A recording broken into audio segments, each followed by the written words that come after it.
Welcome to the Badass Direct Sales Mastery Podcast with your direct sales dom, Jennie Bellinger.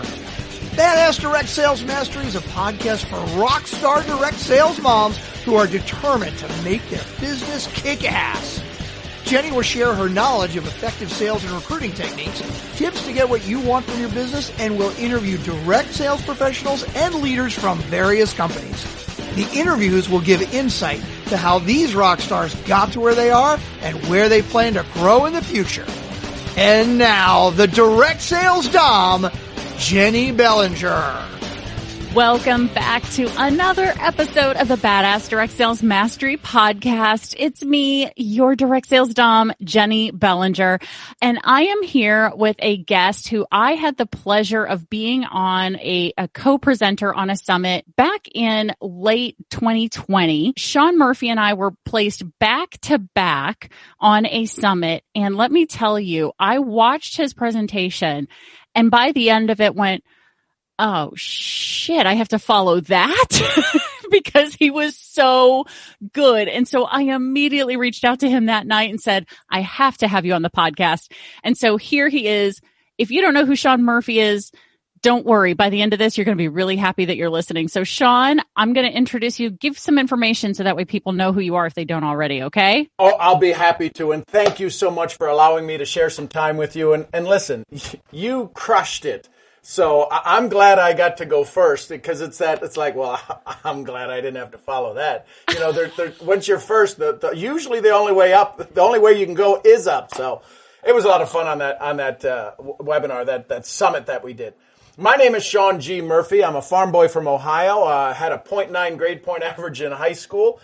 Barely made it through that and drove by a lot of colleges. My daddy said you could spend the next 4 years in college figuring out what you want to do with your life, or you can get your ass in front of the room with a pen and you can learn how to teach. Since I couldn't spell and all of that other stuff, I wound up getting in front of the room, and I've been in front of the room now in this profession of MLM, which stands for Me Loving More, Mentors Leading Mentors, for 23 years now. And in that time, my first year was $80,000. Doesn't that sound awesome? Wait for it. In debt. Because some jackass told me how to do this business just by getting rid of the product without converting people in their own head, in their own space, in their own heart. So I got my PhD in network marketing my very first year, which stands for Pilot Higher and Deeper. So I'm just here to have some fun. Well, I love that. Thank you so much for that. And just a few other little tidbits that the listener should know, which is Sean is a 3 times #1 best-selling author. He's spoken in 30 different countries on the idea of mental toughness and addiction to approval. Now, let me tell you, my listeners are badass, but even badasses sometimes get a little addicted to wanting some approval. So I cannot wait to have a conversation about that. Sean's goal every day is to give one person enough mental freedom to be able to help someone close to them live their dreams and have the success they promised themselves that they would. Oh, I love that. That literally gives me goosebumps, Sean. Well, here's the thing. You've got some badass moms who are on this call, and maybe some badass dads if they got the cojones to listen and to really understand that the smarter species is not us. The challenge with being a badass is that it's very rare that you ever get to do something for yourself. You'll go out and do it and you'll serve and you'll get the results, you'll get the return, you'll get the reward. But boy, at some point, somebody's got to come up, pat you on the back and go, hey, listen, thank you. When I traveled the world, back when we used to travel, remember that? Yeah. I would walk up to some of the most amazingly beautiful women in the airports all around the world, and I would just say, hey, listen, I know it's tough. Meaning, thank you for being so beautiful. You just sometimes don't roll out of bed that way. And if you do, I'm even sorry about that because everybody's so damn jealous of you. So I just wanted to say thank you. And all of your friends who really love you but don't know how to say thank you because they just don't know how to even hang out with you. So to all your listeners who are those badass moms and women and leaders and chargers, you know what? Take a big breath with me right now. And for all of the people that couldn't say thank you to you or didn't have the guts or the balls to say thank you to you, hear it from me. Thank you, thank you, thank you. Now that is a nice way to start an episode. I love it. So you started out by telling us that you are someone who's in the MLM space. Are you still active in the space? How did you get into it? Let's get a little bit deeper into that. So I fell in love with my bride 23 years ago on a blind date set up by my mother. That's a whole nother Jewish thing. My father's Irish, so a Jewish mother and an Irish father. Don't ask me about the arguments in there. And at one point, I decided that I must have been on 20 different auto ships, being in sales, industrial sales. All of the contractors and the maintenance guys in these power plants and paper mills and stuff. And they all, hey, listen, you do good at this, right? The same thing we'd all say to everybody. So I'd sign up just so I could get the hell out of their office. And I had auto ships. I had a warehouse. I had a whole portion of my warehouse where auto ships went, and we donated it every year because I never opened a box. Then I finally got tricked into it. And because somebody came over and cared enough about me and said, I want to give you this rollout. I want to give you this feeling. And I said, you ain't touching me with that shit. So I got my mom and my dad to come over. They live next door, which is another reason for therapy. But mom and dad come over. After 20 minutes of being around these products, she doesn't hurt. And so like every good son, I go, I want everything in the world to take care of my mom and dad. So I signed up. I said, can I get this at a discount price? And they said, yeah, just become a distributor. Now I own 7 businesses. So I signed up, got my distributorship, and then they kept calling me for the frickin' meetings. And I'm like, what the hell is this? They said, well, it's network marketing. I went, MLM? Yeah. And that's how I got involved. I got tricked into it. And I was almost frustrated, but had it not been the result my mom got. So I said, all right, let me do my due diligence. I'm an entrepreneurial mindset. So I did my due diligence. I went to some meetings just so I could say I went. And I got to tell you, I got hooked. Because I saw doctors and single moms. I saw physicians, and I saw physical therapists, and I saw elderly, and I saw youth. And it wasn't a demographic. It was a psychographic. And it was a psychographic of people who wanted to do more. Now, the biggest challenge that most people have in our profession is that they put on the white coat and they join a missionary. And they want to learn everything about their product, and they want to learn everything that they can about their comp plan. And they want to go serve everybody, but they never asked anybody if they want to be served. And so I made it my mission for the last 20 years to get into this addiction to approval, to get into this mindset, to get into mental toughness, to get into accountability. And what I found is after about 200,000 interviews, on a scale of 1 to 10, 9.8 of us are addicted to approval. The other 0.2% are schizophrenic. And so this addiction to approval is what crushes us. And you could sit there and listen. You're this badass listening to me right now. Go, I could give a rat's ass about somebody and what they think of me. Really? When's the last time you asked for help? That's an addiction to approval. I don't give a damn if you're a hard charger. You could run somebody over and back up over them. That doesn't mean you're not addicted to approval. What's got you stuck? Einstein said the thoughts that are man-made, the thoughts that are woman-made, that are badass mom-made, can't be the same thoughts that get you out of where you're stuck. That's addicted to approval. Because if you change at the rate that you've changed already, you're going to leave some people behind. And your unconscious is going, you can't do that. The last time you left people behind, some of them were your best friends. So that's been my journey in this network marketing. I've been to the tops. I've had organizations of a couple 100,000. I've got a small organization now of 30,000 down in Latin America. And it's just, there's no better profession than this. But here's the challenge. I love what our profession can do for people. I despise what it does to people, which is why I started a call 2 years ago called Get Out of Your Effing Way. And I changed it because I'm a big pansy, and I now call it the Daily Awakening Show because people are going, I won't get on your call because it says that. I said, the F stands for fear, or frustrated, or fatigued. And they're like, well, I don't think so. So I buckled. That's all right. Well, let me tell you, that's not something that really worried me because, I've told people before when it comes to my show specifically, my intention with setting it as Badass Direct Sales Mastery and having the BDSM theme, literally back in episode 3, you can go back and listen. I gave a much longer explanation, but it's pretty much I want people to self-identify with me and go, I want them to look at the cover art. I want them to look at the fact that we sometimes have episodes that have the kink theme, or maybe we drop some F-bombs from here and there, whatever, from time to time. And I want them to go, oh, hell yeah, that's my chick. That's who I want to hang out with. That's who I want to listen to, because, I want people to self-identify as my tribe. Well, I've got somebody who, the title of her book, I won't say her name, but the title of her book is Once Upon a Time, Bitches. So I need you two to meet. Yes. Oh my God. I love that. She is tattooed from neck to toes and has 7 kids. Nice. And it's Once Upon a Time, bitches. She's this kind heart, and she'll tell you that I called her out a couple of times and called her to the carpet. But, that's when you know certain personalities in psychographics, you can do that. You can have some fun. But she would love having a conversation with you on this channel. Oh gosh, yeah, I would too, because with a book title like that, I want to read it like right now. But jumping back into that first of all, that terminology. I'm very familiar with the term psychographic, but let me tell you, 3 years ago, before I started working with my own coach, psychographic was not a term I was familiar with, which is really funny because my background is I have a degree in psychology, Sean.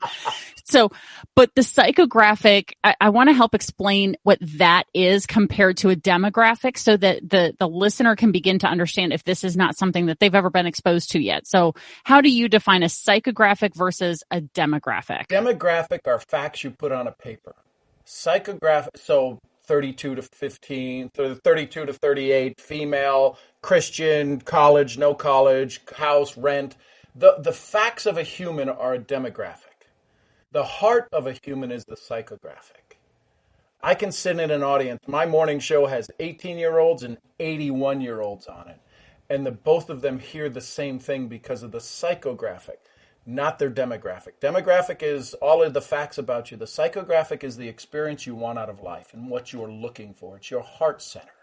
I'd also venture to say it's also kind of how you process and think too. Yeah. Well, and that's part of programming. But yes, that does lead into the psychographic, absolutely, because if you're somebody where everything comes up roses and you're 18, they call you, you're Pollyanna. Yeah, exactly. But if you're 81 in that, they go, well, they just don't give a shit anymore. Truth. Right? Truth. And then for those of us who are in our 40s and are super positive, they're like, well, she just hasn't been through enough yet. Exactly. The shitstorm hasn't hit you yet. Yeah, right. Okay, well, the shitstorm hit us all in the past year, and I'm still happy on purpose. Exactly. Let me tell you. So, no, I definitely agree. So thanks for helping break that down, Sean, because I want to make sure that people understand the difference between the two, because one of the things I encounter with a lot of my clients is as we're talking about who do you sell to, their first inclination is to say, well, I want to sell to everybody, right? Thanks for playing, Charlie. Let's Don Pardo please tell them their departing gift. They're going to be, listen, if you're going to sell to everybody, you're looking for significance and you're looking for certainty. That's going to wreck your life. Yep. It will absolutely, out of the 6 models of certainty, uncertainty, love and connection, certainty, uncertainty, significance, love and attraction, and then you get to growth and contribution. But the first 4, if you're sitting in certainty and significance, listen, your world's going to hurt. You're in pain. And sometimes when you're a badass, you have to stand up and fight for the significance. In the words of Jim Rohn, until your significance runs through you at such a core and such a deep and such a level at a cellular and DNA level that it doesn't really matter what anybody else says. I know we can say we don't care what anybody else says, but these are the same people that get migraines once a month or twice a month, or they get little headaches, or their shoulders are always tight because you're carrying that stress around. It's the physiology of the result of the way you think. That's incredibly powerful. Be aware of where you're right now. If I were to ask your audience when they're listening to this, do a body scan, check your body. Where is there any discomfort? You may not even recognize it, but where's that tenseness? Where's that tightness? Where's that stress? If you're carrying stress, that's the body's physical fight because it's so pissed off that you haven't given yourself a chance to breathe, to relax, to let go. If you've got TMJ, your jaws are always hurting. Your neck is always stiff. You go to your masseuse, you go to a massage. What do you mean go to a massage? Exactly. You go to get a massage and they're like, you are just nuts and bolts and nuts and you're like a rock. Yeah. And if that's you, that's the physiology of the bullshit of you telling yourself you're not affected by what's going on around you. Sorry to be the bearer of that little burden, but I'm 1,000 miles or 500 miles away from you. You can't find me, and I ain't giving you my address. Truth. No, and I don't think that that's a shock to most people. I know for me, this whole conversation here brought up a conversation that I had with my chiropractor probably 8-10 years ago, which was, women tend to be a pain in the neck and men tend to be a pain in the ass. So women tend to hold their tension. So when Sean said do a body scan, women tend to hold their tension in their neck and their shoulders. So hence pain in the neck. Men tend to hold it in their lower back. They have it more in their core. And so that's why they tend to be a pain in the ass. So because the pain is closer to their butt, right? Yep. But it's certainly true that, I literally just posted this on my Facebook, shared it on my Facebook page a day or two ago from the day that this was being recorded back in January. It was something that said something along the lines of release your jaw, drop your tongue from the top of your mouth, drop your shoulders. And I was like, I need to post this at least once a week. I need to post this at least once a week just as a reminder to do those things for myself because I'm the same way. That's where I hold all my tension and my stress and I'm not thinking about it. And I'm sure the listener probably feels the same way because we're all busy moms or dads running our business, running our family, running our lives. And we don't take a moment just for ourselves to go through and release that every once in a while. I'll do a real quick exercise with you. So, please. And so here's what I want everybody to do so that you can understand the physiology of the body. So just sitting where you're sitting. Now, if you're driving, of course, don't do this. But where you're sitting, put your hands out, palms down. Don't have to put your arms straight out. They can just be over the top of your legs if you're just sitting there. But just palms down. And I want you to take just a little bit bigger breaths. I want you to take 3 breaths. Palms down, just feeling it, feeling the air in your chest. Another big inhale, another big exhale. Not super big. I just want you to notice how the air is filling up your lungs. Now what I'm going to ask you to do is I'm just going to ask you to turn at the wrists, palms up. And I want you to take 3 breaths again. And I want you to see if you notice anything different, where you feel the air filling your lungs. And when you get 3 breaths done again, just turn them back over. And see if you don't feel that difference. See, yoga isn't about stretching or doing these things or going into 190-degree Bikram, whatever the hell that is. It's about being at one with you. And if you felt that difference how it filled your lungs, that was simply turning your hands, opening your hands up. That's one of the hardest things for any badass, male, female, non-gender specific, you name it. It's the ability to put your hands up and say, I need some help. And here's what I know that Jennie does. And she's got this online course that's probably, I don't know, maybe you signed up for it now or you haven't yet, but I would encourage you to check it out. But she's not asking you to put your hands up, but she's going to be there for the moment you decide, I need some help. It's the hardest thing for a badass woman to do. Because you gotta admit you couldn't do it. You've got to show up on a Zoom and look sexy. I can show up with a hat on backwards and a t-shirt. And you got to have at least your hair in place, because if you don't, then you're this badass where everybody's just like, but when you do put your stuff on, everybody's going to give you shit because, oh, look how pretty you are. You showed up like a bag of hot rocks always, and now you're all sexied up. You're going to get it one way or the other. And that's the part where the addiction shows up. And there's 3 levels of consciousness: conscious, subconscious, unconscious. The unconscious is where this resides. It's why your shoulders are in a knot, or your jaw hurts because you don't even know you're clenching it. What's happening here in this badass community is it's okay to ask for help. I'm just guessing. But I know that if you're inside of a certain group, a certain psychographic where you could help each other, here's what I do know. Any listener that's listening to this right now, if one of the other listeners said, I need some help, you'd be there in a freaking heartbeat and you don't even know them. Amen. Could we be there for in freaking heartbeat for you and you don't even know us? Is it okay? That's what I love about this community. For sure. Absolutely. And I love that you brought that up, because that was one of the big takeaways I took from watching your presentation back in November was the 3 questions. Do you mind sharing those? Do I have your permission? Yep. Is that Yep. Okay. So there's funny how lots of things are 3s. I'm Irish, 3-leaf clover, right? All those things. So when you sit down and have a conversation with somebody, you're a strong woman, and especially if you get to the 9s dressed and you're going out to do your presentation, and the person who's meeting you, the bottom of their shoes aren't red, but they got red food coloring on them because they got a baby. It ain't the same thing. When they sit down across from you, there's a little bit of intimidation. There's a lot of intimidation because they're already sitting in front of somebody who could actually do a presentation, have a conversation, have a dialogue, can juggle 75 things and still looks all good. So one of the things that helps is to make it okay for them to relax. You want to watch their shoulders drop. So listen, I'm a farm boy from Ohio, 0.9 grade point average. I didn't do well in school.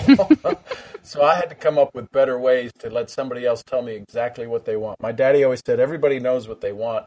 You just got to help them take the next step. So here's 3 questions that I had come up with. First question is when you sit down and after the niceties, you say, hey, listen, I'm just here to have a conversation.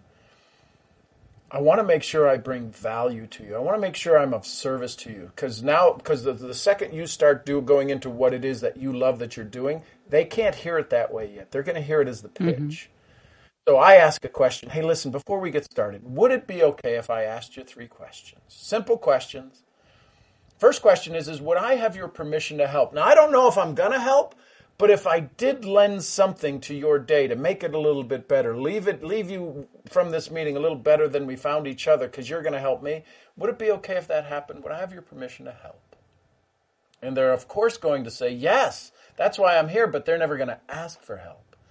Second question is, it might make you feel a little uncomfortable, but if you're going to go after something you've never had, to go for a goal you've dreamed of, wouldn't it be fair to say you might have to do something you've not done, or maybe hear something you've not heard, or feel a way maybe you've not felt? So would it be okay if I made you a little bit uncomfortable?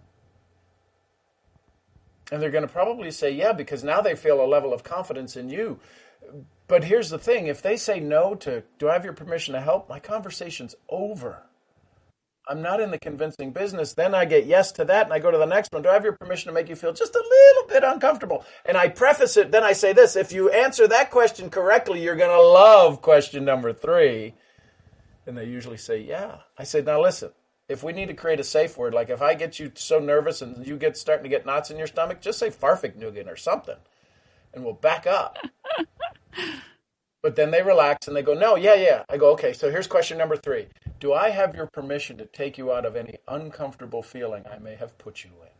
So when you leave here happier, more joyful. We may never do business together, but you leave here better than you sat down. Would that be okay? And you watch their shoulders. If they're sitting upright, you'll hear their feet slide across the floor a little bit when they relax and they start to let their thighs loosen up a little bit. They relax their calf muscles.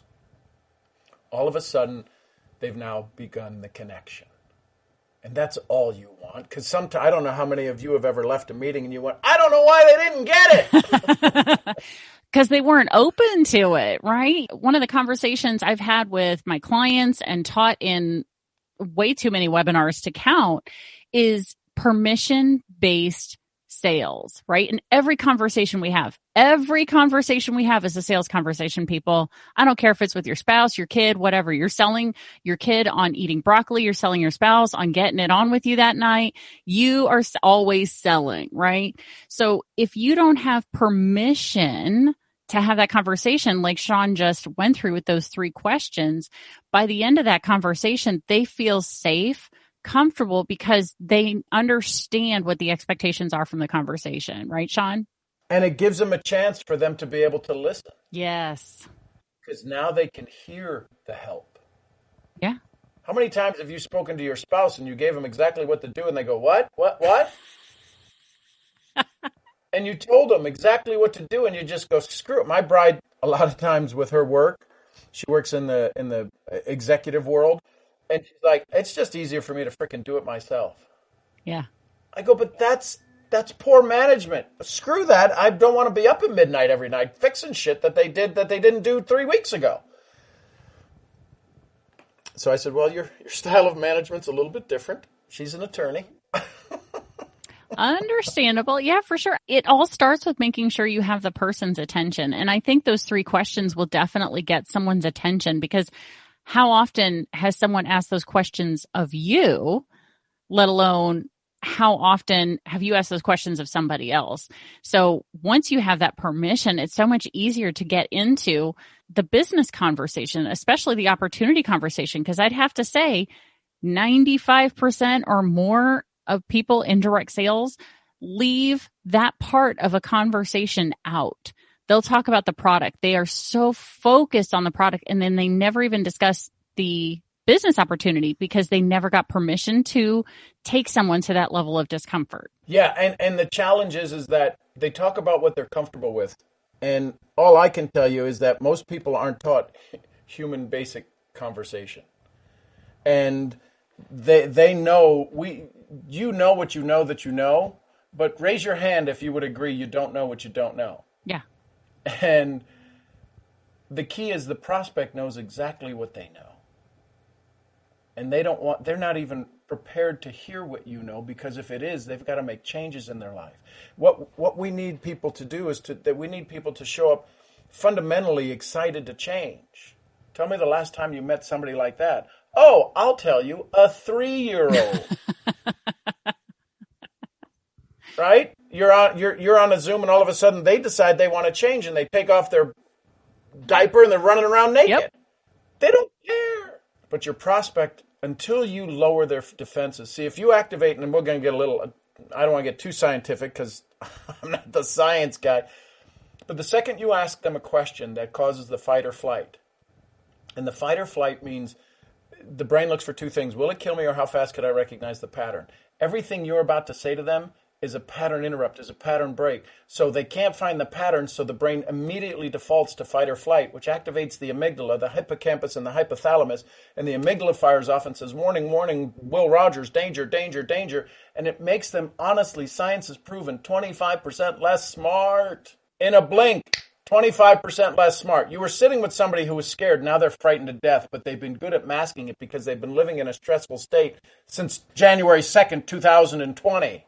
So the way you break them out of that is you get them to use their prefrontal cortex. When the brain activates the prefrontal cortex, the thinking part of your brain, the amygdala goes, oh, okay. Everybody back down. We're okay. They're asking questions. They're answering questions. Everybody slow down.